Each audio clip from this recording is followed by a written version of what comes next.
Os BRICS estão desafiando a hegemonia do dólar americano.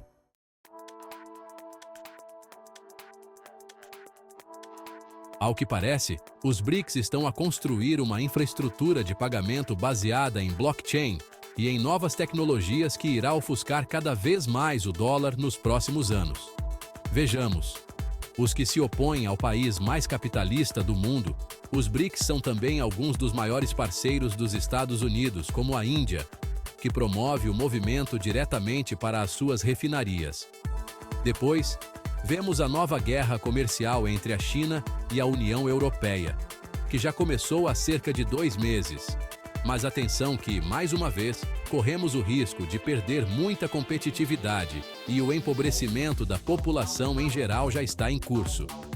Ponham-se à vontade, porque vamos começar a analisar as notícias econômicas de hoje.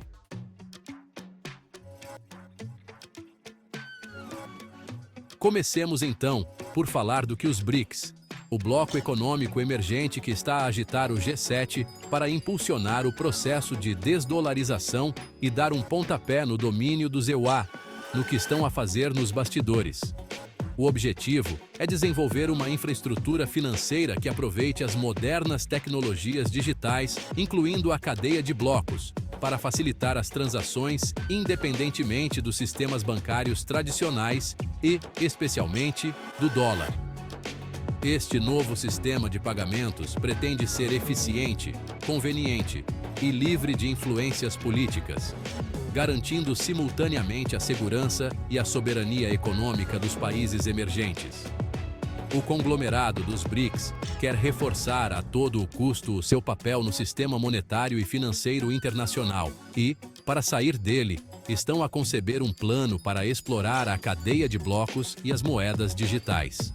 Atualmente, os países dos BRICS compreendem mais de 45% da população mundial e representam 36% do PIB mundial.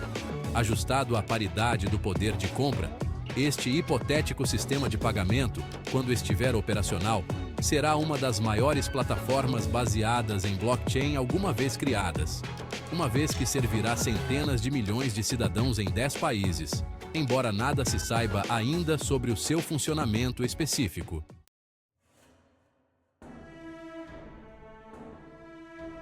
Uma certeza é que os países emergentes estão a pressionar o acelerador para se afastarem do dólar o mais rapidamente possível.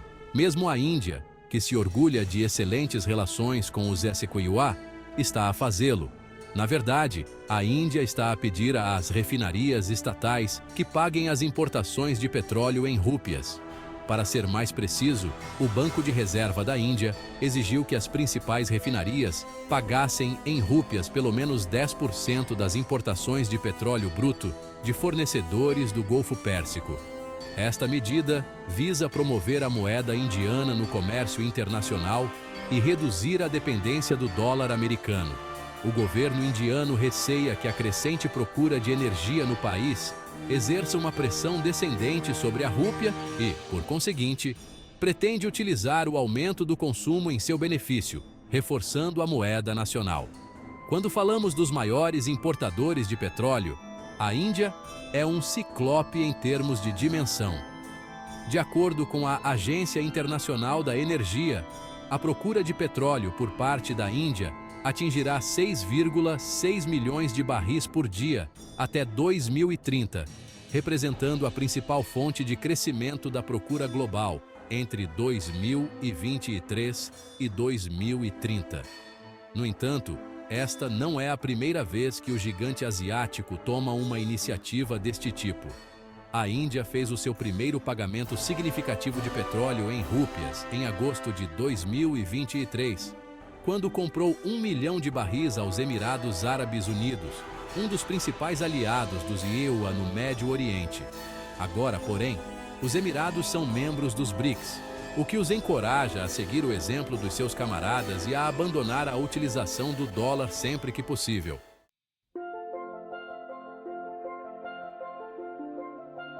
Uma reflexão importante que não podemos deixar de fazer é que os BRICS não são apenas grandes produtores de petróleo, aliás, representam 42% da produção mundial, mas são também grandes consumidores. De fato, representam 35% do consumo mundial.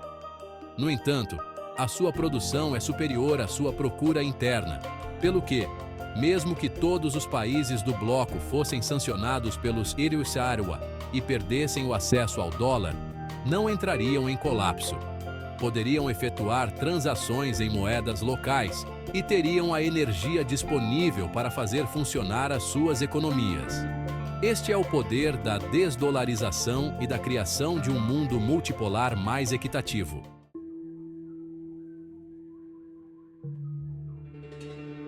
Mudemos de assunto e falemos do que se passa na União Europeia.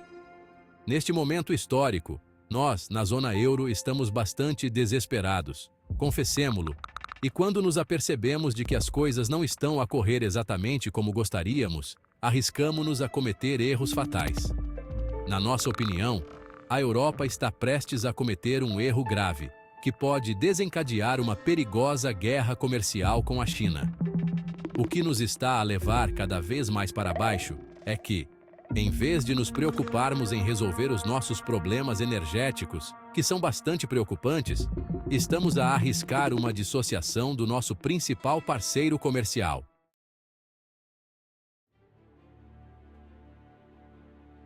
Se bem se lembram, em setembro de 2023, a UE lançou uma investigação para determinar se os veículos elétricos produzidos na China estavam a beneficiar de subsídios injustos, que atualmente distorcem a concorrência. Aqui deve saber que, num documento publicado a 5 de março, ou seja, há apenas alguns dias, a Comissão Europeia declarou que tinha provas suficientes para provar que a produção chinesa de veículos elétricos era injustamente subsidiada. Por esta razão, as tão temidas taxas de importação chegar já em outubro. Aguardem, porque é assim que se iniciam as guerras comerciais. Hoje, a relação entre as duas superpotências é um desastre completo, com acusações e mais acusações. A única coisa que está a tentar fazer é proteger o que resta da sua base de produção. De facto, se os impostos entrarem em vigor no futuro, dificilmente poderemos comprar um carro elétrico. Os custos de produção no nosso país, por exemplo, o BYD Dolphin tem um preço inicial de cerca de 31 mil euros, enquanto o seu rival Volkswagen ID.3 tem um preço inicial de 41 mil euros, embora eu deva confessar que tem um design muito mais atrativo, mas isso é uma preferência pessoal. Para ser honesto, ultimamente, os burocratas de Bruxelas estão cometendo uma enxurrada de erros. Como já é visível, se eles decidirem impor as taxas de importação, alcançaremos maiores perdas. Em primeiro lugar, confiar na Comissão Europeia para pensar em avançar em direção a uma economia verde.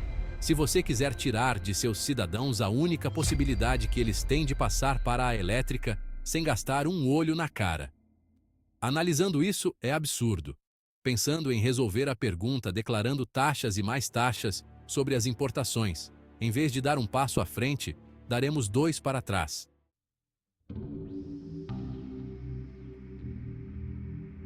Se olharmos para o déficit comercial entre a UE e a China, podemos ver como são 291 bilhões de euros.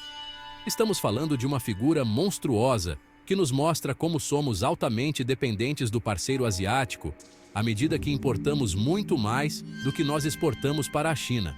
Importamos não apenas carros elétricos, mas também muitos outros produtos importantes, me refiro a máquinas elétricas, para reatores nucleares, para caldeiras, a produtos químicos orgânicos e muito mais, já que na China, agora, os preços de produção estão diminuindo devido à desaceleração econômica.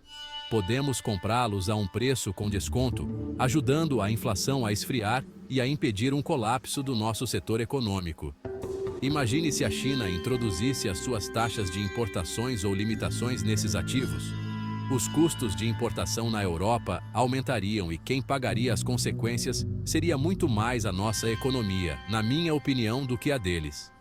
Terminaríamos um pouco como a Rússia, que foi sancionada, mas para sair disso, a Rússia mudou as exportações dos países europeus para os asiáticos. Então, amigos, o que vocês pensam sobre esse assunto? Na sua opinião, As consequências inevitáveis que argumentam no caso de a UE decidir impor novas taxas prejudicariam muito mais a União Europeia do que a própria China.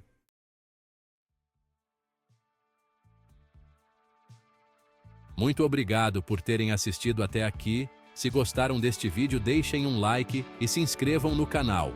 Por hoje é tudo e até o próximo vídeo.